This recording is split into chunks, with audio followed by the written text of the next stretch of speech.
At 62, after 21 years as a single father, I told my son I was getting married. Ryan smiled and said, "That's fine, Dad. But before the wedding, transfer the house, your accounts, and your investments to us." Then my doorbell rang. But I'm getting ahead of myself. That Tuesday started like most fall days in Noblesville, Indiana. Gray sky, wet leaves stuck to the driveway, and a cold ache in my right knee that reminded me winter wasn't far off. I'd spent the afternoon making beef stew in the blue Dutch oven my wife Mary used to keep on the back burner. Ryan had loved that stew as a boy. He used to pick out the carrots and line them along the rim of his bowl like little orange soldiers. At 38, he still asked for seconds. I bought a loaf of sourdough from the bakery near the courthouse square and an apple pie I pretended I'd made myself. Susan had helped me choose the wine, though she wasn't coming to dinner. I wanted to tell Ryan and Ashley about the engagement alone. Father to son. That still meant something to me then. Ryan's black SUV pulled into the driveway at 6:10. He left the headlights on while Ashley checked something on her phone. Through the front window, I could see her lips moving as she read. When they came inside, Ryan handed me a bottle of bourbon. "Early Christmas present," he said. "It's October." "Then you've got time to practice." That was Ryan, a little joke whenever the air felt too serious. Ashley kissed my cheek and set her leather handbag on the dining chair Mary used to sit in. I noticed it, then felt foolish for noticing. Mary had been gone 21 years. A chair couldn't belong to a dead woman forever. Still, I moved the bag to the spare chair when Ashley went to wash her hands. Dinner began easily enough. Ryan complained about construction on State Road 37. Ashley told me their oldest, Caleb, had been chosen for a speaking part in the school's Veterans Day program. I asked whether he needed help memorizing it. "He's got it," Ryan said. "Kid remembers everything." I smiled. Must get that from his mother. Ashley laughed politely. The television in the living room was muted, showing a weather map with a blue line dropping through central Indiana. My furnace clicked on. For a few minutes, I thought I'd worried for nothing. Then I put down my spoon. "I've got some news." Ryan looked up. "You finally buying that fishing boat?" "No." "You should. You've talked about it for 10 years. I asked Susan to marry me." The room went quiet. Not dramatically, just quiet enough that I heard the refrigerator motor start. Ashley looked at Ryan before she looked at me. Ryan blinked once, then smiled. "Well," he said, "okay, congratulations." I waited. He reached across the table and shook my hand. It felt strangely formal. Ashley said, "When did this happen?" "Saturday. We walked around Coxhall Gardens, then had dinner in Carmel." "And she said yes?" "She did." "That's wonderful," Ashley said. Her voice was warm, but her fingers had stopped moving around the stem of her wineglass. Ryan leaned back. "When's the wedding?" "Probably April. Small church ceremony, nothing fancy." "Have you two talked about a prenup?" There it was. Not congratulations. Not whether I was happy. Not where we might live. A prenup. We've started discussing it. Ashley folded her napkin carefully. "That's good. Second marriages can get complicated." "I'm aware. Especially with property," she continued, "and retirement accounts, beneficiaries, long-term care." Ryan cleared his throat. "What Ashley means is we just want you protected." "From Susan?" "From complications." I looked from one of them to the other. Susan had never asked me for a dime. On our first trip together, she insisted on paying for her own hotel room. She owned a townhouse in Carmel, drove a 6-year-old Subaru, and still clipped coupons, even though she had a school pension. "What exactly are you worried about?" I asked. Ashley's expression softened, almost like she was speaking to one of her children. "No one thinks Susan is a bad person, but people change when money is involved." "Which people?" She paused. Ryan stepped in. "Dad, you worked your whole life for what you have. Mom worked for it too. That landed harder than he probably intended. Mary had worked at a dental office for 14 years before she got sick. After she died, I worked nights, weekends, and every holiday shift I could get. I refinanced the house to keep Ryan in college. I skipped vacations so he wouldn't graduate with debt. I didn't need him to remind me who had built my life." Ashley reached down beside her chair and pulled out a navy folder. She placed it on the table. "We spoke with someone about setting up a family trust," she said, "just as a precaution." I didn't touch it. Ryan opened the folder and slid several pages toward me. The words blurred at first, not because I couldn't read them, but because I didn't want to understand what I was seeing. Draft instructions. Trustee Ryan Carter. Property to be transferred. My house, brokerage accounts, certificates of deposit, and other investment assets. Monthly distributions to be determined by the trustee. I looked at my son. You want me to put you in charge of my money? That's not how I'd say it. It's written right here. You'd still have access. Access? Ryan rubbed his forehead.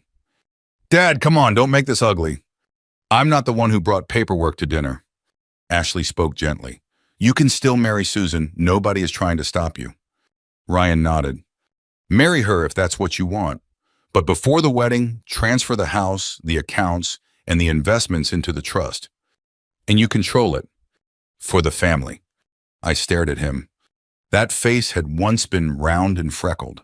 I could still picture him at 8 years old, asleep on the living room couch with his baseball glove under one arm, waiting for me to come home from a late shift. I had carried him upstairs without waking him. Now he sat across from me, calculating what I was allowed to keep. Have you already decided how long I'm supposed to live? I asked. Ryan's jaw tightened. That's not fair. No, because this feels less like estate planning and more like you're dividing up my life while I'm still sitting here. We're trying to protect the grandchildren, Ashley said. From what? College debt? Or from the possibility that I might spend my own money before I die? Ryan pushed his chair back slightly.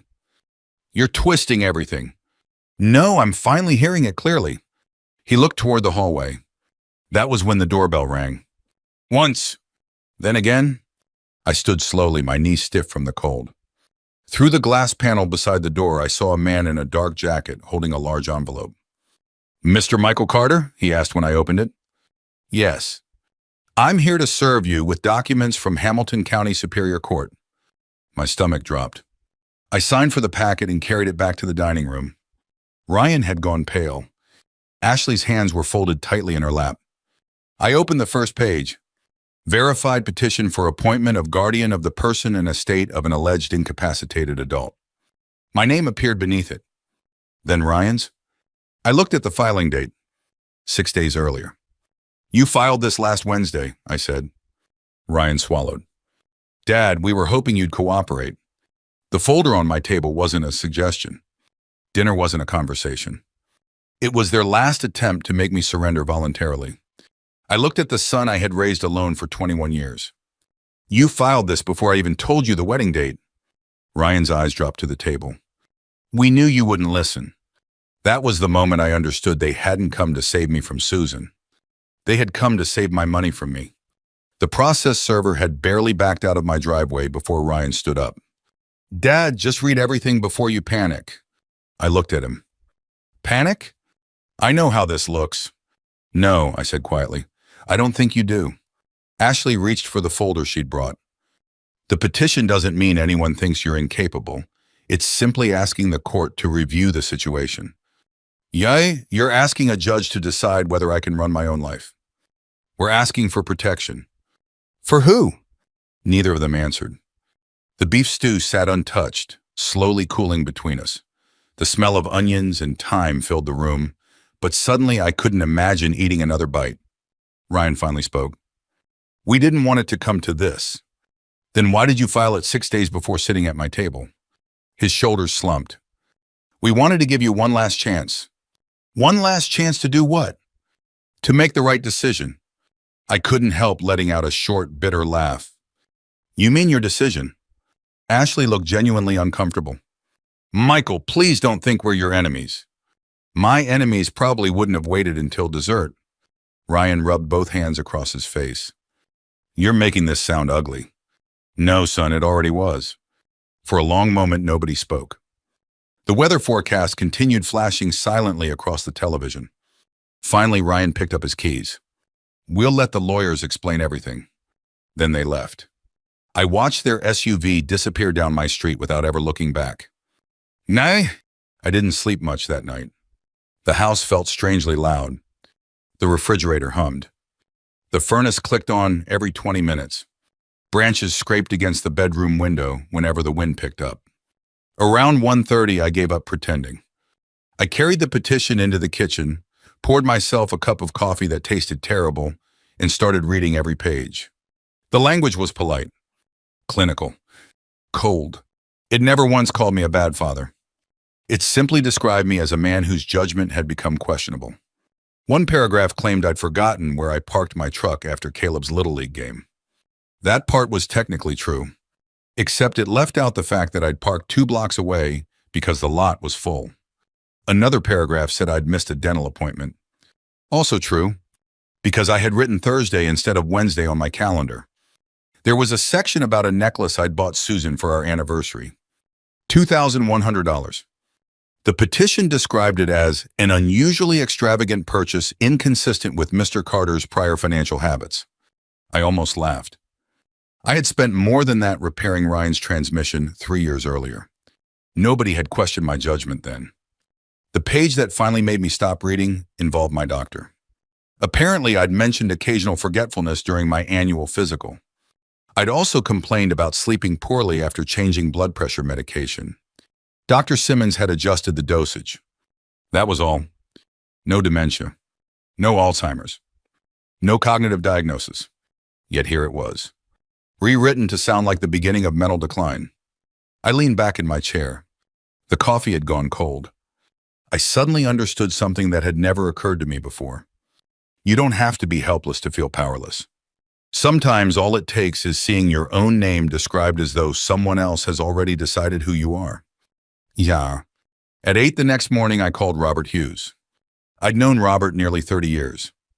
He'd handled Mary's estate. He'd helped me refinance the house after she died.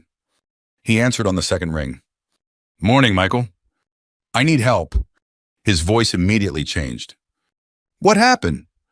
Ryan filed for guardianship. Silence.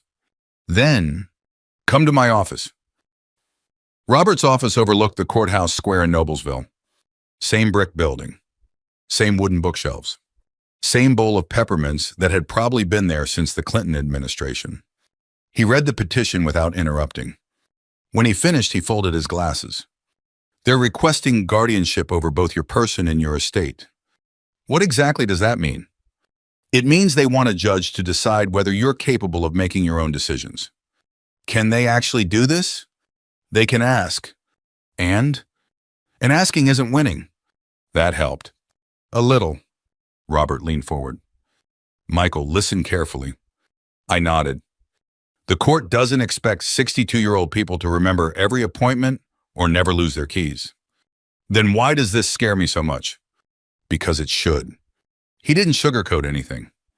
A guardianship petition is serious, but serious doesn't mean accurate. He tapped one page.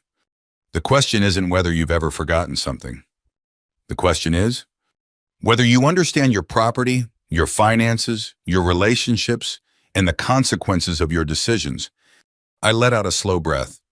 I do. I know you do. Robert paused. But now we have to prove it. Before I left, Robert gave me 3 instructions. First, he held up one finger. Don't move money around because you're angry. I wasn't planning to. Good. Second, no emotional text messages. I smiled weakly. I deleted 3 drafts already. That was wise. And third, don't argue with Ryan. That may be the hardest one. Robert nodded. Anything you say could become another exhibit. Susan came over that evening carrying chicken noodle soup. I figured you probably hadn't eaten. I had toast. At 4 o'clock. She knew me too well. We sat on the back porch wrapped in light jackets while the sun disappeared behind the maple trees. I handed her the petition. She read every page. When she reached the section implying she was manipulating me financially, tears filled her eyes. I am so sorry. You didn't write it. But I'm the reason they're doing this. No. Yes. She looked down at the papers. If we weren't getting married, none of this would have happened. I reached for her hand. She gently pulled it away. Maybe we should postpone everything. I stared at her. For how long? I don't know. A year? Maybe. What if they object again? She didn't answer. What about 2 years? Still nothing. What about 5? Her eyes filled. I don't want to be the reason you lose your son. The words hit me harder than Ryan's petition. Because she meant them. I walked to the porch railing. Across the yard stood the oak tree Mary and I had planted when Ryan graduated high school. For a moment, I could almost hear Mary's laugh carried by the wind. Not literally, just memory. The kind that arrives when you're lonely. Before she died, we talked about everything. Bills, Ryan, the house. Even the possibility that someday I might meet someone else. She had squeezed my hand and whispered, "Don't spend the rest of your life sitting in an empty house because of me." I'd promised. Then I'd broken that promise for 21 years. I turned back towards Susan. This isn't your fault." She looked at me carefully. "Are you sure?" "No." I smiled sadly. "It's mine." She frowned. I spent 21 years believing that every time Ryan struggled, my job was to fix it. I looked down at my hands. Maybe I forgot that raising a man isn't the same thing as rescuing one forever. Susan walked over and took my hand. Neither of us spoke for a while. Sometimes silence tells the truth better than speeches. Numb. At nearly 9 that night, my phone rang. "Robert, they've requested an emergency hearing." "So soon?" "They're asking for temporary authority over some financial decisions until the court reviews the case." I closed my eyes. "What do I do?" "You keep living exactly the way you've been living." "And Ryan?" Robert answered without hesitation. "From this moment forward, assume every word you speak could end up repeated in a courtroom." After we hung up, I stood alone on the porch. The lights inside my house reflected softly in the backyard windows. For the first time since Mary died, I realized something. I wasn't afraid of getting older. I was afraid that the people I'd loved most had already decided I was no longer allowed to choose how to live the years I had left. The following Monday, I sat in a small medical office in Carmel, answering questions I never imagined I'd have to answer. "What year is it?" 2026. "Who's the current governor of Indiana?" I answered without hesitation. The doctor smiled politely and continued. "Can you tell me what medications you take?" I listed them one by one. Blood pressure, cholesterol, vitamin D, a prescription anti-inflammatory for my knees. Then came questions that felt less like a medical exam and more like someone measuring whether I still deserved to be treated like an adult. "If someone offered to buy your house for half its value tomorrow, what would you do?" "I'd ask them to leave." She smiled. "What would happen if you got married without discussing property?" "I'd probably spend a few uncomfortable evenings talking to my lawyer." Another smile. By the time the evaluation ended, nearly 2 hours had passed. The doctor shook my hand. "Mr. Carter, thank you for your patience." I thanked her back, climbed into my pickup, closed the door, and sat there for almost 5 minutes. I wasn't relieved. I was exhausted. It wasn't the questions that bothered me. It was realizing how quickly ordinary moments, forgetting your keys, missing an appointment, buying an expensive necklace, could be gathered together and turned into a story about a man losing his mind. Growing older suddenly felt different, not because I feared getting sick, because I finally understood how easily someone else could describe my life for me. 3 days later, I was sitting across from Robert Hughes again. His conference table was covered with banker boxes. "So," he said, sliding one toward me, "let's build your story instead." He handed me yellow legal pads. "We're going to list every time you financially helped Ryan." I frowned. "All of them?" "All of them. That'll take all day." Robert gave a dry smile. I canceled my afternoon. We started with the easy ones.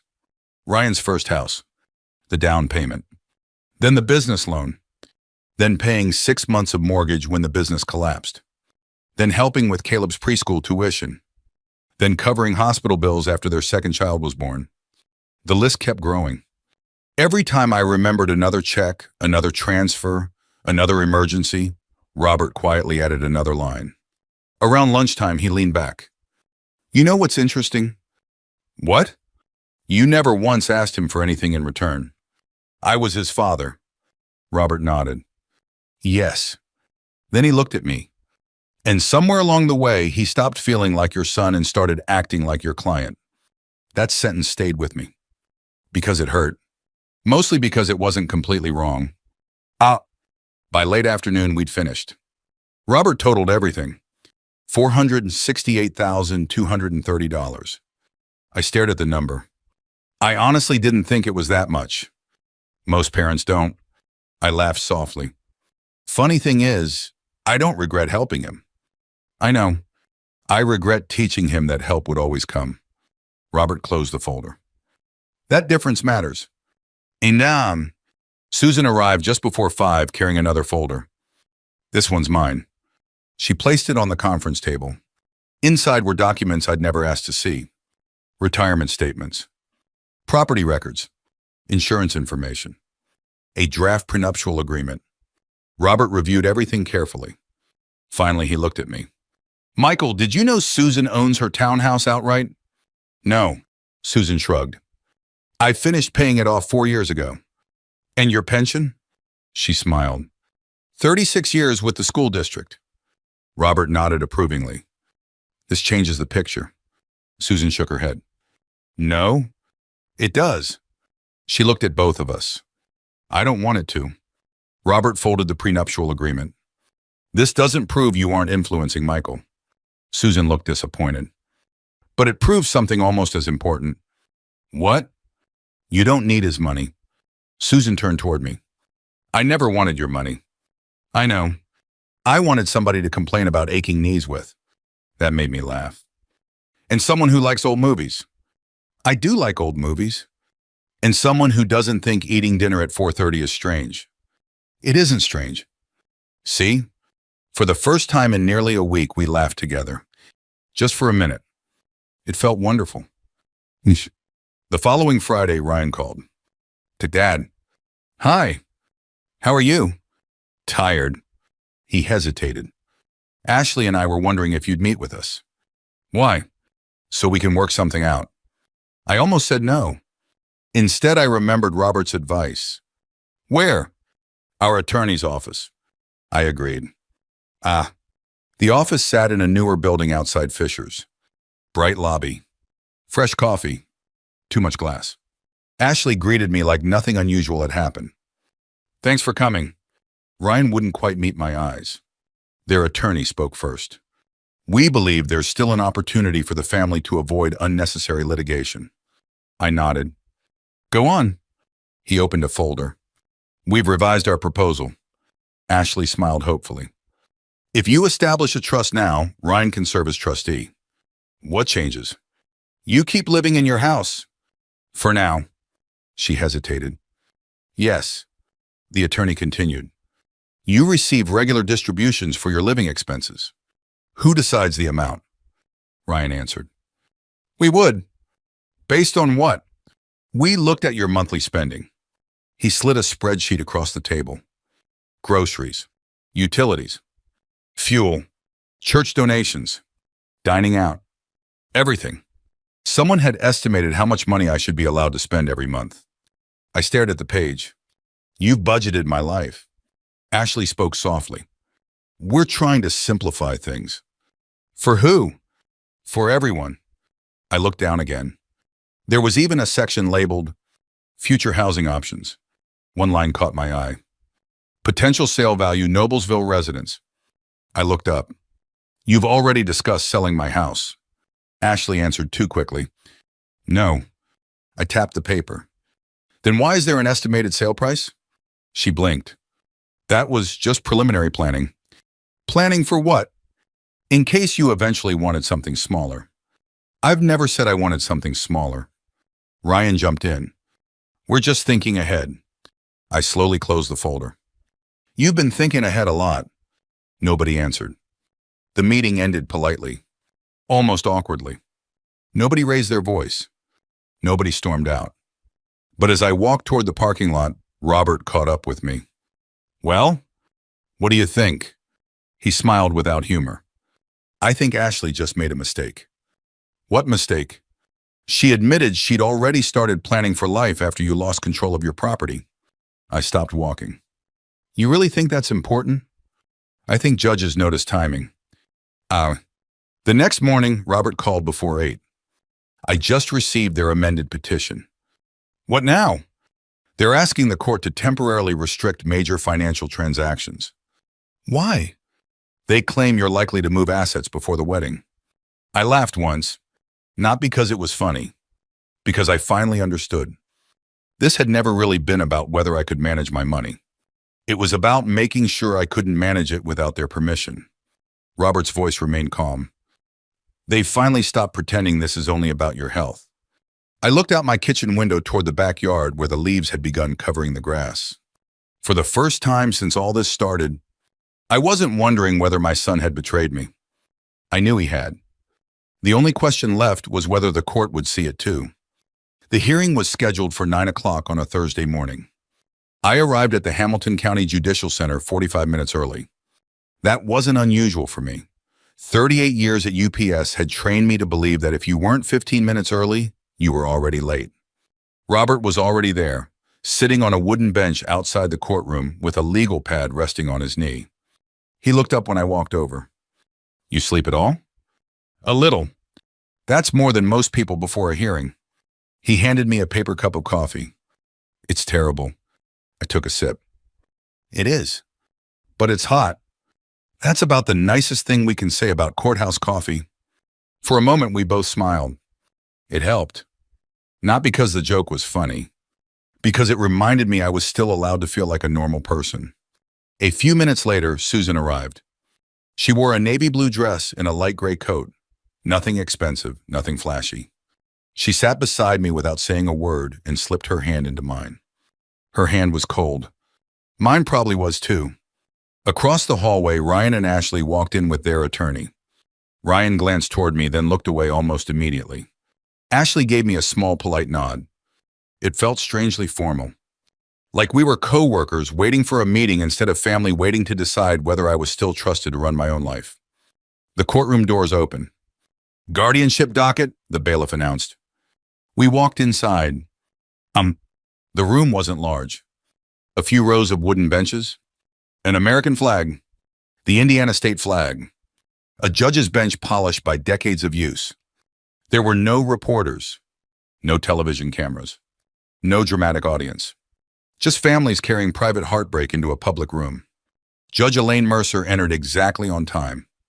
Everyone stood. After a few routine matters, our case was called. The attorney representing Ryan began first. He spoke calmly, respectfully. He emphasized that no one was accusing me of being a bad man. This petition, he said, is intended only to ensure Mr. Carter remains protected during a period of significant life changes.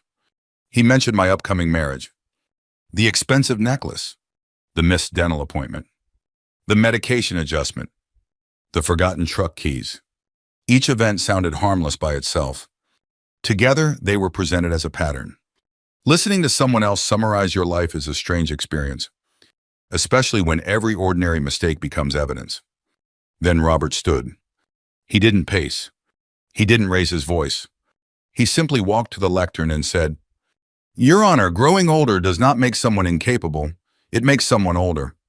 He submitted the independent cognitive evaluation. The judge spent several quiet minutes reading it. She looked up. Mr. Carter. Yes, Your Honor. Please come forward. I walked to the witness stand. After being sworn in, she asked the first question herself. Mr. Carter, can you describe your current sources of income?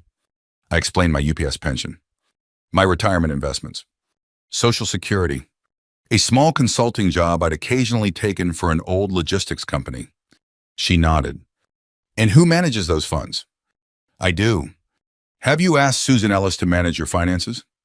No. Has she asked to? Never. Ryan's attorney approached. Mr. Carter, did you purchase a necklace worth approximately $2,100 for Miss Ellis? I did. Why?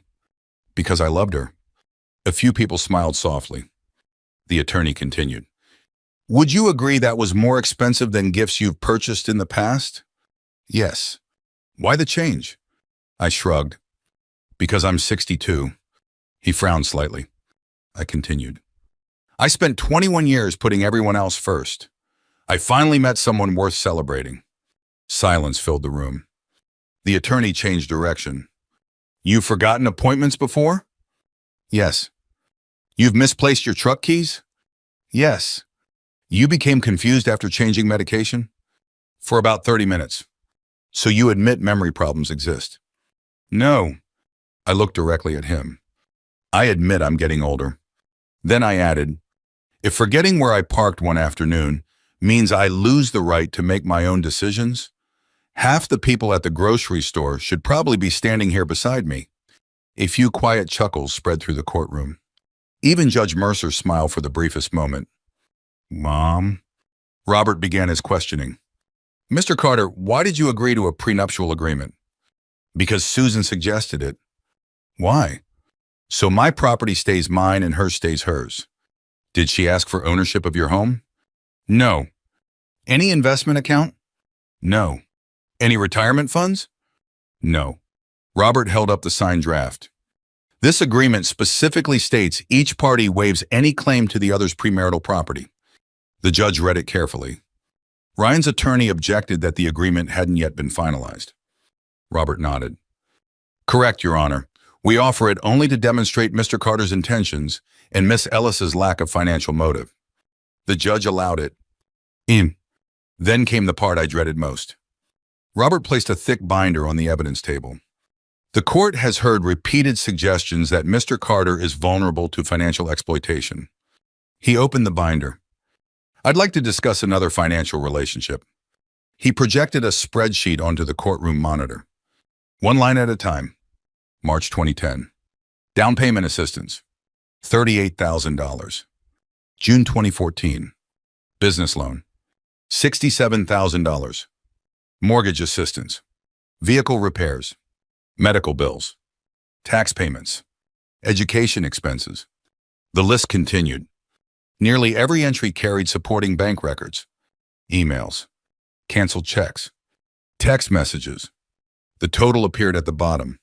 Asterisk, asterisk, $468,230. Robert looked toward Ryan. Did your father voluntarily provide these funds? Ryan answered quietly. Yes. Did you promise repayment on several occasions? Yes. Did you repay most of these amounts? Ryan swallowed. No, Robert nodded once. No further questions. The judge wasn't interested in shaming Ryan. Instead, she asked, Mr. Carter. Ryan looked up.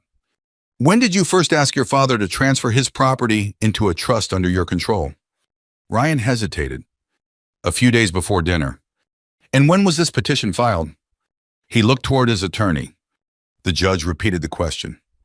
6 days before the dinner, Ryan admitted. The courtroom became very still. Judge Mercer folded her hands. So before speaking with your father, you had already filed a petition asking the court to appoint a guardian over him. Yes.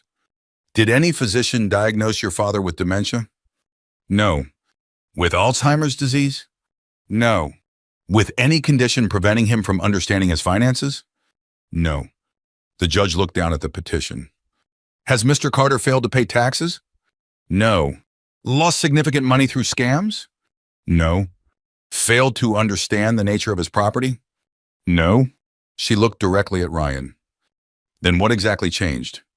Ryan opened his mouth. Nothing came out. Yeah. Robert called one final witness. A local realtor. She testified that Ashley had contacted her several weeks earlier, requesting an estimated market value for my house. Ashley immediately explained it had only been preliminary planning. The judge accepted the explanation without criticism. But then she asked one simple question. Mrs. Carter, had your father-in-law ever told you he wished to sell that home? Ashley lowered her eyes. No. Then why begin discussing its value before he made that decision? Ashley couldn't answer. She didn't need to. The silence answered for her. Judge Mercer recessed for 20 minutes. Those were the longest 20 minutes of my life. When she returned, she spoke calmly.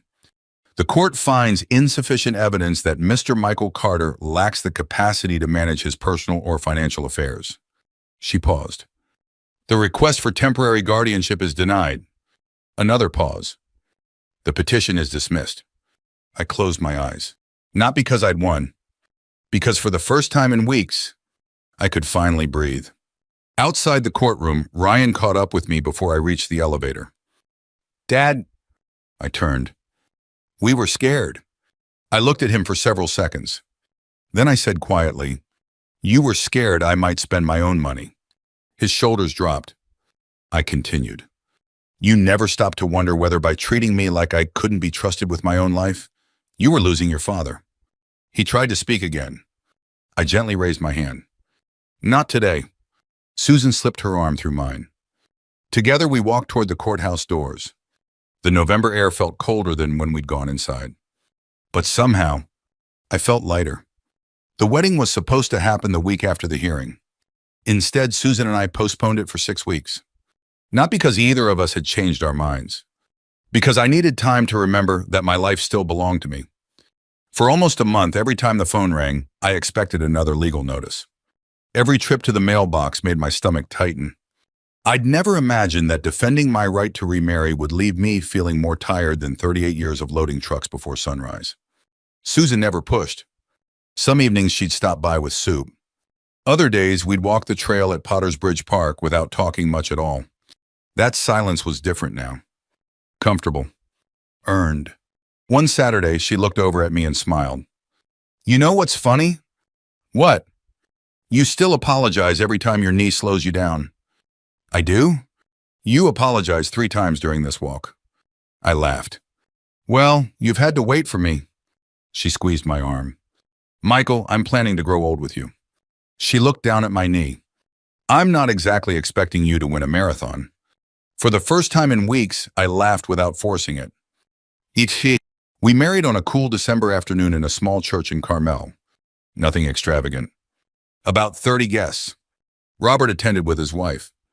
A few retired UPS friends came. Susan's sister brought homemade cookies for the reception. Instead of a ballroom, we used the fellowship hall. Roast chicken, mashed potatoes, green beans, white cake with simple buttercream frosting. No DJ, just a playlist of old songs playing through church speakers. Halfway through dinner, Susan leaned close and whispered, "You know something?" "What?" "This is exactly the wedding I hoped for." I looked around the room. People talking, coffee brewing in the kitchen, someone laughing too loudly near the dessert table. Nobody cared about property. Nobody cared about inheritances. For a few hours, we were simply 2 older people beginning another chapter. And that was enough. Ryan wasn't there. I thought about him several times that day. More than once, I reached for my phone. More than once, I put it back into my pocket. Love doesn't disappear because someone hurts you. But forgiveness doesn't happen on a schedule either. The following week, Robert called me back to his office. One last piece of business.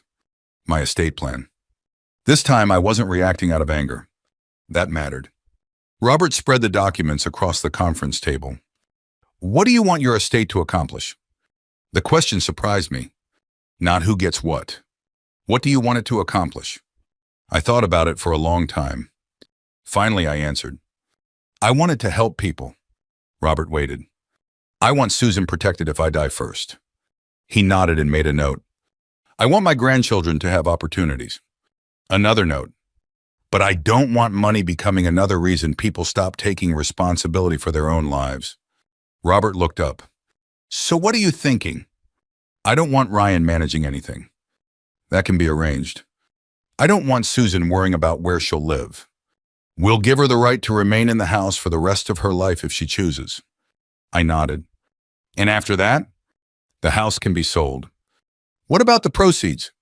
I smiled. "Put them into a trust for the grandkids." Robert raised an eyebrow. "With conditions?" "Yes. Such as?" "Education, medical needs, a first home someday. But no one, including Ryan, gets to treat it like an ATM." Robert smiled. "I like that." "So do I." When everything was finished, I signed the papers. Not once did I feel like I was punishing my son.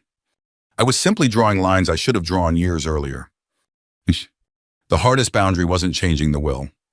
It was changing my habits. About 6 weeks later, Ryan called. "Dad!" His voice sounded different. Smaller somehow. My transmission went out. For 21 years, I knew exactly what happened next. I'd ask how much. He'd apologize. I'd write a check. Instead, I asked, have you gotten an estimate? About 3,200. That's rough. Silence. Then Ryan quietly said, yeah. Another silence. Finally, he asked, can you loan me the money? I closed my eyes. My first instinct was the old one. Help him. Fix it. Make the problem disappear. Instead, I took a slow breath. I can't do that. He didn't answer. I'll drive you to work until it's repaired if you need me to. Still silence. I'll help you compare repair shops. Nothing. But I'm not paying for it. Another long pause. Then softly, I understand. We hung up. I sat in my recliner staring at the dark television for several minutes. It felt terrible. And strangely, it also felt right. Almost 4 months after the hearing, I was replacing a broken fence board behind the house when I heard another vehicle pull into the driveway. Ryan climbed out carrying a toolbox. I hadn't asked him to come. He walked into the backyard. You still use that old hammer? It still works. He nodded. So does this one. He held up his own. For a few awkward seconds, neither of us moved. Finally, he said, I figured you could use another pair of hands. We spent nearly 3 hours replacing fence boards, mostly in silence, occasionally talking about measurements, weather, football, nothing important, everything important. When we finished, I looked at the straight line of fresh cedar. Looks better. Ryan nodded. Yeah. He started packing his tools, then stopped. Dad? Yes? I've been seeing a counselor. I looked at him. She asked me something last week. What? She asked why I kept calling your money our future. He swallowed hard. I didn't know how to answer. I waited. She finally said something I'll probably remember the rest of my life. What was it? She said, an inheritance is a gift, not a retirement plan. Neither of us spoke for a while. Then Ryan looked down. I honestly convinced myself I was protecting Mom's legacy. I shook my head gently. Your mother never called it her money. He frowned. She always called it ours. I stepped closer. And after she was gone, it became the life I kept building. His eyes filled. I'm sorry. There were no excuses this time.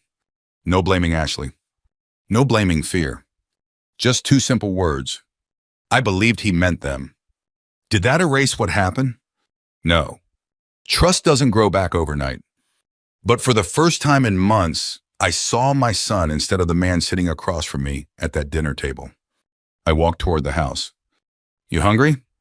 He looked surprised. I've got leftover beef stew. A slow smile spread across his face. I haven't had your stew in years. I know. Inside, I warmed 2 bowls while fresh bread toasted in the oven. We didn't talk about court, or guardianship, or money. Not that afternoon. Some conversations deserve more than one meal. Some wounds heal one quiet Saturday at a time. Looking back now, I don't think the biggest lesson was about money. It was about boundaries. For years, I believed loving my son meant rescuing him whenever life became difficult. What I finally learned at 62 was that real love sometimes means stepping back, telling the truth, and allowing another adult to carry the weight of his own choices. Susan often says our marriage didn't begin on our wedding day. It began the day I stopped apologizing for wanting a life of my own. If you've ever struggled to balance love with healthy boundaries, I hope you know you're not alone. Sometimes protecting your peace is the kindest thing you can do for everyone involved, even when it doesn't feel that way at first.